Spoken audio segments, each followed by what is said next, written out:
Hi there, my name is Wade Stewart, the author of A Personal Retreat, and today I wanted to share a little bit about a book I read, not wrote. Well, that'll be later.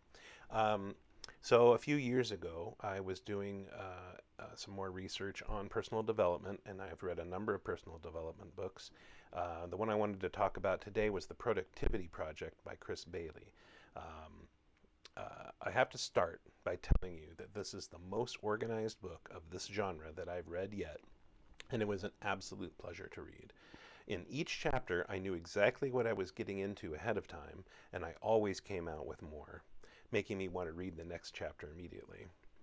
I currently in a routine where I spend about 15 minutes every day reading, and I got through these 300 pages very quickly despite those little windows of reading time.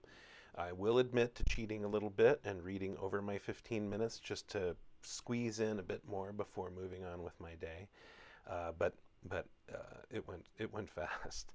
Productivity is one of the cornerstones to the entrepreneurial lifestyle, and arguably great for everyone. Your personal and professional life benefits incredibly from being a productive person, and in this book, you will find that proof for yourself. The basis of the book is a year-long dedication to the study of productivity and learning all the tips, tricks, hacks, and voodoo that there is on the subject. Chris doesn't leave any stone unturned, sharing what works. And in those places, he deep dives into those that work to bear out the proof, the science, and the experience in every one of those topics. So early on in the book, you hit the tough introspection head on, learning where you fall short on productivity and where the hidden pitfalls are that stymie your progress. Next, you come to terms with what time management really means and where you could be fooling yourself. You get an opportunity to track your time for a few days and get a look at where you're spending it. I can tell you it is pretty eye-opening and maybe even a bit of a depressing realization. But the good news is you're in the right place to get back on track. Once you have the basis of these key concepts and backgrounds, Chris takes you on his journey of incredible tools that you can stay productive by identifying what is unimportant. Breaking down your tasks alerts you to what you might be repeatedly doing, and with repetition comes an opportunity for automation. And automation can be a lot easier than what you think. So next, you dig into the power of meditation, not some woo-woo spiritual journey, but as a tool to hone your mind to bring it into focus. There's an exercise he goes into, which is just a wonderful thing that I implement every week, where you just go away to a quiet place and just let your mind wander and let it focus on whatever it wants. Some of the mindfulness meditations are just focus on your breathing or whatever, and if you have a thought come up, just acknowledge it and let it go away. Well, in this case, it's kind of the opposite, and you just sit there and I have nothing to think about, so brain, hit me. And so you write down all these little things that you do just to give it that exercise, and that's just been very powerful for me.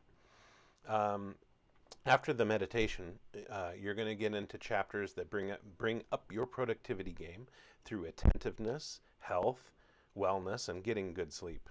There's really such a thing as brain food, and knowing what is not brain food adds so much power to what you can do with that. You might be worried that there's going to be a health kick that takes away all the fun stuff, but that's not at all true. Knowing what it is that dulls your mind and feeds your procrastination is incredibly useful and allows you to plan ahead. This all takes us to a wrap-up that closes the book very nicely. And as a bonus, and the one that as I was going through it, I was really hoping I would see, was a look at the productivity 1 year after the project and see where Chris is after all of this. Now, I'll tell you, I won't give away anything, but Chris does deal with a pretty horrific event through his year, and his personal story is as inspiring as the productivity project is educational. The epilogue is a great end to an amazing story. Throughout the book, Chris pulls no punches and writes with an honesty that I just don't see too often. I'm so glad I got a chance to read this book, and I'm even more glad that I have it in paperback so that I can put little stickies all over the thing of all the things that I need to refer back to from time to time. And I'll tell you, there's a lot of them. I don't even know how it fits in the shelf. So I hope that you will pick up The Productivity Project by Chris Bailey today and get to reading it right away.